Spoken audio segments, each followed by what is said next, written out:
សរសើរតាមទំនុកដំកើង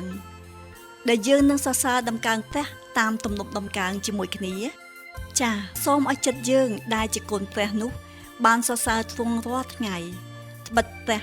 ដ៏ពិតនៃយើងជាព្រះដែលមានព្រះជន្មរស់នៅទ្រង់តូចឃើញនិងជ្រាបយល់ដឹងនៅដំណើរផ្លូវជីវិតរបស់យើងរាល់ពេលវេលាហើយទ្រង់សពប្រតិឲ្យយើងបានរៀនទុកចិត្តលើទ្រង់ក្នុងគ្រប់កលៈទេសៈនិងគ្រប់ពេលវេលាចូលយើងសរសើរដំកើង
ព្រះយេហូវ៉ាអើយសូមទ្រង់វិនិច្ឆ័យឲ្យទូបង្គំត្បិតទូបង្គំមិនដើរតាមចិត្តគ្រប់លក្ខរបស់ទូបង្គំក៏បានទុកចិត្តនឹងព្រះយេហូវ៉ាអត់លៀងឡើយព្រះយេហូវ៉ាអើយសូមពិនិត្យទូបង្គំមើលព្រមទាំងលបងលោទូបង្គំហើយសាកចិត្តថ្លើមរបស់ទូបង្គំផងត្បិតសេចក្តីសប្បុរសនៃទ្រង់នៅចំពោះភ្នែកទូបង្គំហើយទូបង្គំមិនដើរតាមសេចក្តីពិតរបស់ទ្រង់ទូបង្គំមិនបានអង្គុយរួមជាមួយនឹងមនុស្សភូតភរឡើយក៏មិនបានសមាគមជាមួយនឹងមនុស្សមានពុតដែរទូបង្គំនឹងស្អប់ចំពោះជំនុំនៃពួកមនុស្សដែលប្រព្រឹត្តអាក្រក់ក៏មិនព្រមអង្គុយជាមួយនឹងពួកមានចិត្តអាក្រក់ឡើយទូបង្គំនឹងលាងដៃជាសង្កត់ថាអត់មានទោសទេយ៉ាងនោះព្រះយេហូវ៉ាអើយទូបង្គំនឹងដើរក្រឡឹងអាសនៈទ្រង់ដើម្បីនឹងបានបន្លឺសំឡេងព្រះគុណហើយថ្លែងប្រាប់ពីគ្រប់ទាំងការអស្ចារ្យរបស់ទ្រង់ព្រះយេហូវ៉ាអើយទូបង្គំស្រឡាញ់ទីឈប់សម្រាកនៅដំណាក់ទ្រង់សូមកំដកព្រលឹងទូបង្គំចេញជាមួយនឹងពួកមានបាបឬជីវិតទូបង្គំជាមួយនឹងមនុស្សដែលកំចាយឈាមដែលសុទ្ធតែមានការអាក្រក់ជាប់នៅដៃគេហើយដៃស្ដាំរបស់គេពេញដោយសំណោផងនោះឡើយចំណែកទូបង្គំនឹងដើរដោយចិត្តគ្រប់លក្ខរបស់ទូបង្គំតទៅសូមលួសឲ្យមេត្តាប្រោសដល់ទូបង្គំផងជើងទូបង្គំឈរនៅក្នុងផ្លូវទាំងត្រង់ហើយទូបង្គំនឹងលើកសរសើរដល់ព្រះយេហូវ៉ានៅក្នុងពួកចំណុំទាំងប៉ុន្មាន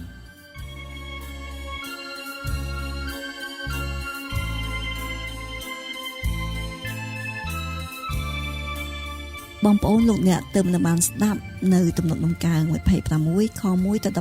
12ការការពាររបស់អ្នកគ្រីស្ទៀនតើបងប្អូនលោកអ្នកធ្លាប់មានគេចោទបួលប្រកាច់ទោសអ្វីមួយដែលបងប្អូនមិនបានធ្វើដែរឬទេអ្នកដឹកនាំតែងទទួលការថ្កោលទោសដោយមិនដឹងខ្លួនជាញឹកញយហើយយើងមើលឃើញប្រជារាស្ត្រអ៊ីស្រាអែលបានបន្ទោសលោកម៉ូសេនៅពេលដែលគេខ្វះខាតទឹកហើយនៅពេលដែលគេឃើញមានទឹកហើយនោះទឹកនោះបែរជាល្វីងញ៉ាំមិនបានទៅវិញពួកគេក៏បន្ទោសដល់លោកទៀតនៅពេលដែលពួកគេជួបនឹងខ្មាំងសត្រូវនិងនៅពេលដែលគេខ្វះម្ហូបអាហារនៅក្នុងទំនុកដំកើង26នេះបង្ហាញឲ្យយើងមើលឃើញថាមាន4ជំហាននៃការដោះស្រាយបញ្ហាដែលស្ដេចដាវីតយកមកដោះស្រាយនៃការចោទប្រកាន់ជាមួយអ្នកដែលមួយបង្កាច់ទ្រង់ ដូច្នេះសូមយើងមើលជាមួយគ្នានៅជំហានទី1ដែលបង្ហាញនៅក្នុងខ1ទៅខ3ថាអោព្រះយេហូវ៉ាអើយសូមទ្រង់វិនិច្ឆ័យឲ្យទូបង្គំ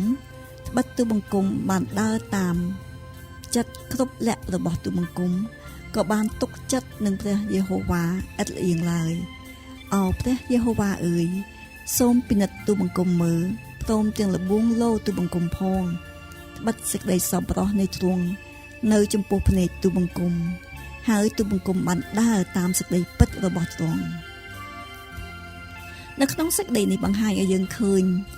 ការដែលស្ដេចដាវីតសូមឲ្យព្រះទ្រង់ទតពិនិត្យមើលនៅក្នុងទ្រង់ខ្លាចមានការខុសឆ្គងណាមួយដែលទ្រង់បានប្រព្រឹត្តយើងដឹងហើយថាលក្ខណៈធម្មជាតិរបស់មនុស្សមិនងាយចុះចូលយកព្រមថាខ្លួនធ្វើខុសទេខ្លាចគេថាខ្លួនថោកតែយើងត្រូវដឹងថាយើងម្នាក់ចាំបាច់ធ្វើការពិនិត្យមើលខ្លួនយើងក្នុងការដើរក្នុងផ្លូវជីវិតរស់នៅក្នុងភាពស្មោះត្រង់សុចរិតព្រមទាំងដើរដោយជំនឿគ្មានងាករេទំនុកនេះបានបង្ហាញឲ្យយើងឃើញស្ដេចដាវីតបើកចំហចិត្តចំពោះព្រះជាម្ចាស់ដើរនៅក្នុងពន្លឺសូមឲ្យព្រះត្រួតពិនិត្យរូបអង្គទ្រង់ចុះចំពោះរូបយើងម្នាក់ក៏ដូចគ្នាដូចនោះដែរបើសិនជាយើងអនុញ្ញាតសូមឲ្យព្រះត្រួតពិនិត្យមើលយើងនោះអាចជួយយើងជាច្រើននៅពេលដែលយើងប្រឈមមុខនឹងបញ្ហាត្បិតថាបើយើងបានត្រឹមត្រូវចំពោះព្រះហើយនោះទោះបីមនុស្សចោទប្រកាន់យើងយ៉ាងណាក៏ដោយ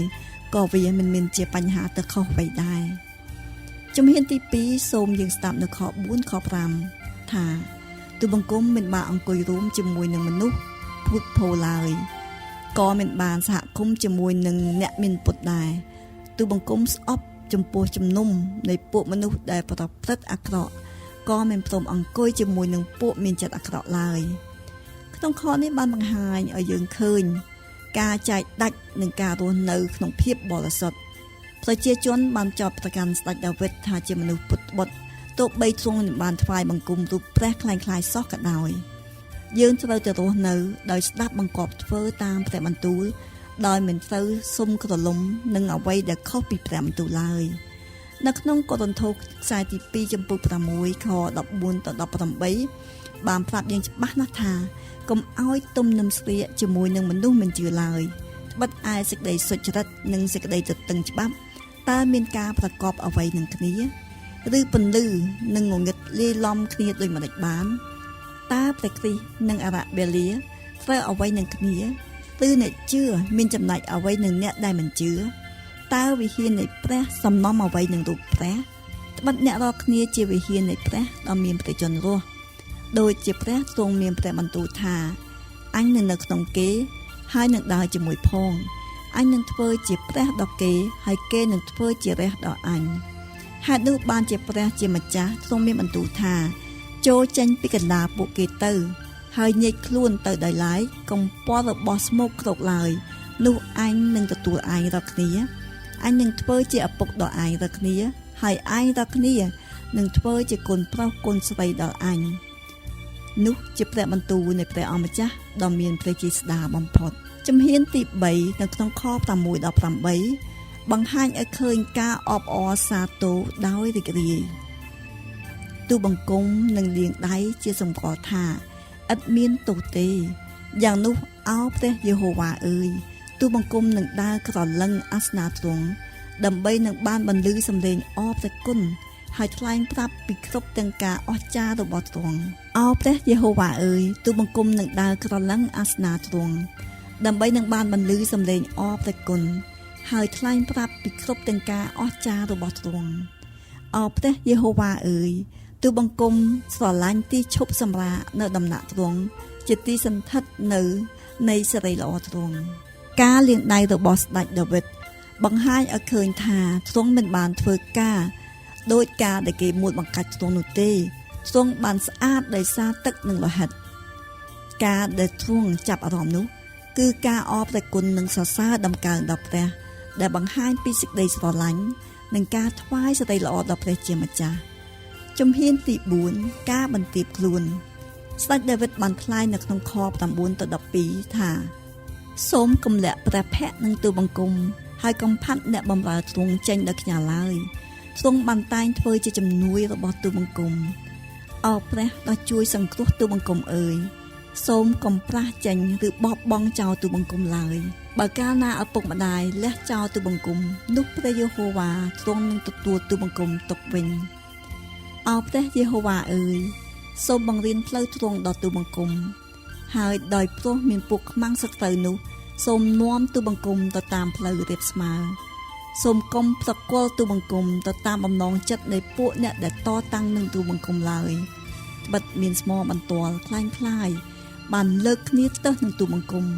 ព្រមទាំងមានមនុស្សដែលដកដង្ហើមចេញជាសេចក្តីច្រឡោតទៅទេផងនៅពេលណាដែលមនុស្សរស់នៅក្នុងភាពទៀងត្រង់នោះនឹងមានការការពារយ៉ាងរឹងមាំត្បិតគេមានលក្ខណៈសម្បត្តិដែលអាចនឹងប្រឈមនឹងការមួលបង្កាច់គេជាមនុស្សមានមនសិការខ្ពង់ខ្ពស់ដែលផ្ដល់សេចក្តីក្លាហានដល់គេក្នុងពេលដែលគេប្រទះនឹងភាពលំបាកនោះការការពាររបស់អ្នកគ្រីស្ទានគឺជាព្រះគុណរបស់ព្រះដោយសារព្រះបន្ទូលនិងសេចក្តីពិតដែលមាននៅក្នុងទ្រង់ដោយហេតុនេះដែលយើងអាចនឹងឈរទប់ទល់បានត្បិតយើងមិនមែនប្រឈមមុខតែម្នាក់ឯងនោះឡើយដូច្នេះសូមយើងជ្រើសយកជំហានដែលស្ដេចដាវីតឈានយកនៅពេលដែលទ្រង់ជួបនឹងការមួលបង្កាច់ពីអ្នកណាម្នាក់នោះ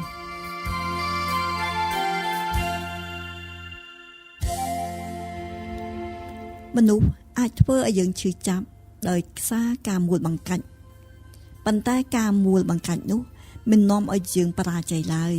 បើយើងដើរក្នុងផ្លូវទៀងត្រង់